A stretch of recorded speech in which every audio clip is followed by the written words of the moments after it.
எனக்கு ஒரு புது ஃப்ரெண்டு, புது நண்பர் ஒருத்தர் கிடைச்சிருக்கார். யார் தெரியுமா? தெரியாதா? முதல்வர் அவர்கள் தான். இப்போ ஒரு நிருபர் ஒருத்தர் கேட்ட கேள்விக்கு, எனக்கு எதிரிகள்லாம் யாரும் இல்லை, அவங்க எல்லாருமே எனக்கு நண்பர்கள் தான் அப்படின்னு சொன்னாங்களே. அப்படி நாங்கெல்லாம் உங்களுக்கு நண்பர்கள்னா அப்புறம் ஏன் சார் கரூர் விஷயத்துல ஏன் மேல பழி தூக்கி போட்டீங்க?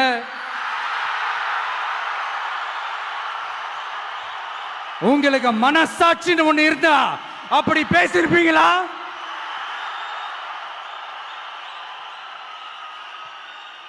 அப்படி நாங்களாம் உங்களுக்கு நண்பர்கள்னா ஒரு ஈவெண்ட், ஒரு ஃபங்க்ஷன் நடத்துறதுக்கு ஒரு இடமோ ஒரு பர்மிஷனோ ஏன் கொடுக்க மாட்டேன்றீங்க?